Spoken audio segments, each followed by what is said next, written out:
मलिका कहलाती हैं। तो आप अगर अक्लमंद बनना चाहती हैं, बादशाह की बीवी बनना चाहती हैं, तो आपको चाहिए कि आप अपने शौहर को बादशाह बनाएं। और दूसरी वो औरत जो अपने शौहर को गुलाम बनाकर रखती हैं, क्या रखती हैं? गुलाम बनाकर रखती हैं। वो कैसे? वो ऐसे कि अपने शौहर की हर बात को इनकार करती हैं, हर बात पे झगड़ा करती है उनसे हर वक्त झगड़ा करती हैं, गुस्सा करती हैं और उनको गुलाम बनाकर रखती हैं। उनके पैसे को तो ले लेती हैं, लेकिन उनको अलग अलग अल्फाज से उनको बुलाती हैं, उनका नाम अलग अलग रख देती हैं। पता नहीं हमारे यहाँ अजीब अजीब नाम बोलती हैं जो मैं आपको बता भी नहीं सकती। और वो अपने शौहर को बेवकूफ़ समझती हैं, घर की मालकिन समझती हैं खुद को, जबकि घर का गार्जियन कौन होता है? बादशाह कौन होता है? शौहर होता है।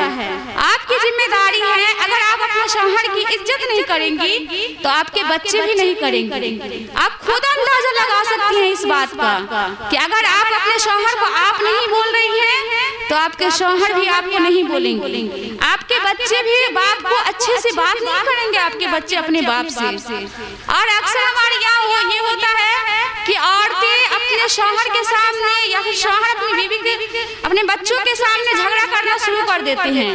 नहीं, आपको ऐसा नहीं करना है। आपको चाहिए कि अगर आप दोनों के दरमियान कोई भी इख्तिलाफ है तो आपको चाहिए कि आप तन्हाई में जाकर उनसे बात करें और उस मामले को सुलझाएं। लेकिन हमारे यहाँ ऐसा नहीं होता। हमारे यहाँ क्या होता है कि अगर हम मुसारे में हैं, बरामदे में हैं, तो वहीं पर झगड़ा करना शुरू कर देते हैं। बच्चे हैं फिर भी झगड़ा कर रहे हैं, बूढ़े हैं फिर भी झगड़ा करते हैं। झगड़ा तो झगड़ा, यहाँ तक कि गालियाँ भी देती हैं। मैंने देखा है खुद एक औरत को कि वो अपने शौहर को बोल रही थी कि तू मुझे 1 2 3 बोल। क्या बोल? 1 2 3। तो सब दंग रहे थे कि ये 1 2 3 का क्या मसला, क्या बोल रही है? 1 2 3 1 2 3 बोल मुझे। तो उसका कहना ये था कि तू मुझे 3 तलाक दे। क्या बोल रही थी? ये तो एक कोड है कि 1 2 3 मांग रही है, पूरे रोड पे मांग रही है कि तुम मुझे तलाक दे। अब बतलाइए, गुस्से की हालत में अगर वो तलाक दे देता तो कौन रोती? किसका नुकसान होता? उसके बच्चे का नुकसान होता, उसका बच्चा परेशान होता, उस मर्द का क्या होता? वो तो दूसरी शादी कर लेता। लेकिन अगर आप चाहती हैं कि आपके बच्चे अच्छे रहें, आप अच्छे रहें, आपके घर अच्छे रहें, आपके समाज में आपके बारे में बातें हो कि फला है जो शौहर बीवी अच्छे से रहते हैं, तो आपको चाहिए कि आप अपने शौहर की हर बात को माने। आपने देखा 2 चक्के वाली जो गाड़ी होती है, बाइक जो होती है, तो वो एक चक्का पे नहीं चलता।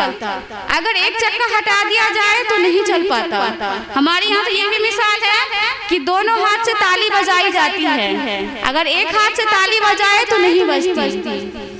तो अल्लाह के रसूल सल्लल्लाहु अलैहि वसल्लम के बारे में वाकया बता दूं कि अल्लाह के रसूल सल्लल्लाहु अलैहि वसल्लम एक दफ़ा सफ़र से आ रहे थे। अल्लाह के रसूल सल्लल्लाहु अलैहि वसल्लम ने इरशाद फरमाया, ऐ आयशा, हम दोनों का दौड़ हो जाए? तो अम्मा आयशा फरमाती हैं, जी हाँ या रसूलुल्लाह सल्लल्लाहु अलैहि वसल्लम। जब दोनों दौड़ लगाती हैं तो अम्मा आयशा रज़ी अल्लाह ताला अन्हा आगे निकल जाती हैं और आप सल्लल्लाहु अलैहि वसल्लम पीछे रह जाती हैं। फिर इसी तरीके से कई साल बाद फिर अल्लाह के रसूल सल्लल्लाहु अलैहि वसल्लम सफ़र से वापस आ रहे थे तो फरमाया कि आयशा दौड़ हो जाए? कहती है, जी हाँ या रसूलुल्लाह सल्लल्लाहु अलैहि वसल्लम। तो फिर दोनों दौड़ लगाती हैं तो आप सल्लल्लाहु अलैहि वसल्लम आगे निकल जाते हैं और अम्मा आयशा रज़ी अल्लाह ताला अन्हा पीछे रह जाती हैं। अल्लाह के रसूल सल्लल्लाहु अलैहि वसल्लम कहते हैं कि आयशा, अब तेरा और मेरा मुकाबला बराबर हो गया। ये इसलिए नहीं था कि आप इस वाक़ये को सुनकर खुश हो जाएं, बल्कि इसलिए है कि मेरी उम्मत की प्यारी बंदियों, मेरे उम्मत के प्यारे बंदों, आप अपनी बीवियों के साथ ऐसे ही रहें, आप अपनी बीवियों के साथ ऐसे ही मोहब्बत के साथ रहें। अल्लाह के रसूल सल्लल्लाहु अलैहि वसल्लम ने फरमाया कि आयशा, मुझे जब से पता चला है कि तू जन्नत में मेरे साथ होगी, मेरा तो मरना ही आसान हो गया है। किसी का मरना आसान होगा? नहीं होगा। लेकिन अल्लाह के रसूल सल्लल्लाहु अलैहि वसल्लम ने क्या फरमाया कि जब से मुझे पता चला है कि जन्नत में तू मेरे साथ होगी, मेरा मरना ही आसान हो गया है। इसी तरीके से अल्लाह के रसूल सल्लल्लाहु अलैहि वसल्लम से एक दफा पूछा गया बड़े मजलिस में, या रसूलल्लाह आप सबसे ज्यादा किससे मोहब्बत करते हैं? आप सबसे ज्यादा किससे मोहब्बत करते हैं? तो अल्लाह के रसूल सल्लल्लाहु अलैहि वसल्लम ने इरशाद फरमाया, मैं सबसे ज्यादा मोहब्बत आयशा से करता हूँ। किससे करता हूँ? आयशा से करता हूँ। अब मेरी प्यारी माँ बहनों, आप बतलाइए कि हमारे यहाँ अगर किसी से ये पूछा जाए तो किस तरीके से लोग क्या क्या नहीं कह देते हैं कि बीवी के बारे में बोल रहा है।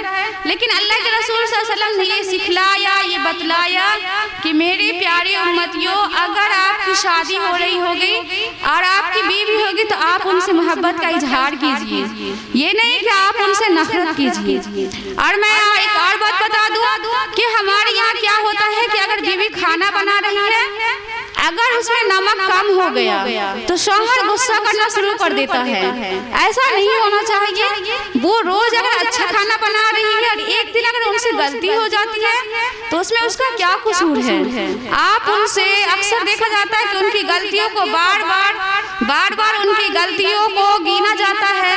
लोगों के सामने बीवियों को बेइज्जत करते हैं, शौहर को भी अपने मायके वालों के सामने बेइज्जत करती है। नहीं, इसका असर सीधे आपके बच्चों पर पड़ेगा, सीधा आपके बच्चों पर इसका असर पड़ेगा। आप अपने बच्चों की अगर भलाई चाहती हैं तो सबसे पहले अपने शौहर और बीवी के रिश्तों को सुधारिए। आप उस रिश्ते को सुधारिए, उसके बाद अल्लाह आपके बच्चों को और आपको अच्छे रास्ते पर चलाएगा। अल्लाह के रसूल सल्लल्लाहु अलैहि वसल्लम एक दफा आंगन में तशरीफ लाते हैं। अम्मा आयशा रज़ी अल्लाह ताला अन्हा पानी पी रही थी कटोरे में। अल्लाह के रसूल सल्लल्लाहु अलैहि वसल्लम ने फरमाया, आयशा ठहर जाओ, मेरे लिए भी पानी थोड़ा बचा लेना। अम्मा आयशा ठहर जाती हैं तो अल्लाह के रसूल सल्लल्लाहु अलैहि वसल्लम आते हैं और कहते हैं कि तुमने किस तरफ से पानी पिया है? क्या पूछा? तुमने इस कटोरे से किस तरफ से पानी पिया है? उन्होंने बताया कि या रसूलल्लाह सल्लल्लाहु अलैहि वसल्लम, मैंने इस तरफ से पानी पिया है। तो अल्लाह के रसूल सल्लल्लाहु अलैहि वसल्लम उसी तरफ से पानी पीते हैं और अपनी मोहब्बत का इजहार करते हैं अपनी बीवियों से कि अपनी बीवियों से किस तरीके से मोहब्बत करनी चाहिए। अल्लाह के रसूल सल्लल्लाहु अलैहि वसल्लम खुद कपड़ा धोते थे, खुद झाड़ू भी दे दिया करते थे और उनसे बहुत ज्यादा मोहब्बत करते थे। मेरी माँ और बहनों, मैं काफी टाइम से आप लोगों को बता रही थी कि किस तरीके से शौहर और बीवी को रहना चाहिए। एक मसला एक और है जो मुसलमानों में आम फैला हुआ है, मैं थोड़ी देर उस पर बात करना चाहती हूँ कि हमारे यहाँ ये सूद, ये जो लोन वाला मसला है, ये किस तरीके से फैला हुआ है। लोन यहाँ लिया जाता है, यहाँ भी सब लेती है, लोन लेती है ना यहाँ भी। हाँ, तो ये क्या है? हराम है लोन। ये सूद लेना भी हराम है और जो दे रही हैं आप वो भी हराम है। हम क्या कहते हैं कि सोनार जो सूद लेता है वो हराम है, जो हम जेवर उसके पास रखते हैं उसके बाद उसको पैसा देते हैं, वो उसका ब्याज लेता है, तो हम क्या कहते हैं कि ये हराम है। लेकिन आप जो दे रही है वो भी हराम है। अगर उसका कोई लिख रहा है उस मामलात के बारे में तो वो भी हराम है। ये साजिश है, ये मुसलमानों के लिए साजिश है। आप जब चाहे सरकार आपको लोन दे देगा, अब जब जाएंगी दे देगा आपको लोन। क्यों दे देगा? क्योंकि उसकी साजिश है मुसलमानों को हराम खिलाने की, हराम पैसे खिलाने की साजिश है। आपको पता नहीं होता कि वो पैसे कहाँ से आते हैं, कैसे पैसे हैं, आप ले लेती हैं। आपको तो लगता है कि हम 50,000 रुपया लिए हैं तो उसका एक बाथरूम बना लिया, या फिर हम 20,000 50,000 लिए हैं ट्यूबवेल गड़वा लिया, या फिर बेटी की शादी में लगा दिया। आपको ये तो पता चलेगा कि हाँ बज़ाहिर काम हुआ है, पैसा लिया मैंने 10,000 रुपया, कोई काम हो गया। और आप ये सोचेंगे कि पैसा तो कैसे भी हम भर ही देंगे, पैसा तो जमा हो ही जाएगा, चाहे इधर से लेके चाहे उधर से लेके, हम ये सोचते हैं। लेकिन आपका उससे बहुत नुकसान होता है। एक्सीडेंट हो जाता है उसमें 10 लाख रुपया लग जाता है। अगर किसी की ज्यादा तबीयत खराब हो गई तो 50,000 एक दिन का लग जाता है किसी के यहाँ। आप नुकसान नहीं देख रही हैं, आपको सिर्फ फायदा नजर आ रहा है कि 50,000 जो हमने उठाया वो इसका फायदा हुआ है। नहीं, आपको नुकसान भी हो रहा है और आप अपने बच्चों को हराम पैसे की खिला रहे हैं, आप अपने बच्चे को हराम पैसे से पाल रही हैं, उनकी परवरिश कर रही हैं। तो मैं आपसे बताना चाहती हूँ कि आप लोग इस लॉन के मामले को दूर रखिए मुसलमानों से। मैंने देखा है खुद अपने मोहल्ले में कि एक औरत लॉन पर 2 गाड़ी ले ली, 2 गाड़ी उन्होंने ले लिया और फ्रिज भी ले लिया, और क्या हुआ कि उसका धंधा चौपट हो गया। मतलब यानी कि जो उसका शोहर कमा रहा था ना, वो फिर बंद हो गया उसका कमाना, उसकी नौकरी चली गई। अब क्या हुआ कि उसके पास कुछ नहीं, वो दोनों शोहर बीवी अपना घर छोड़कर चला गया। अब उसके यहाँ रोज वो जो सर सब आते हैं ना, सर सब रहते हैं, बाइक से आते हैं, कापी लेकर आते हैं, उसमें लिखते हैं, वो रोज आते हैं घर पर कि वो औरत कहाँ गई जो पैसा मुझसे ली थी। क्या आपको ये पसंद है कि आप उनको अपने घर पे बुलाइए?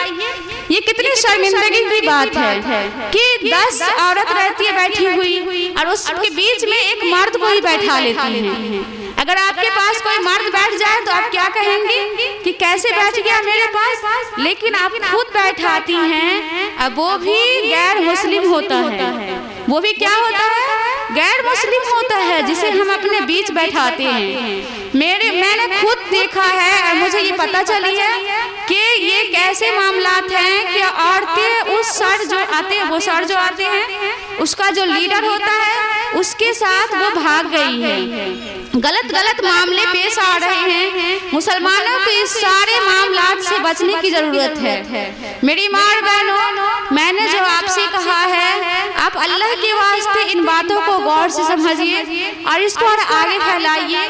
मैं इन्हीं चंद बातों पर अपनी तकरीर खत्म करती हूँ। वाखिर दवाना अल्हम्दुलिल्लाहि रब्बिल आलमीन। तो हसनैन उर्दू मीडिया को लाइक करें, कमेंट करें, शेयर करें और सब्सक्राइब करना बिल्कुल ना भूलें।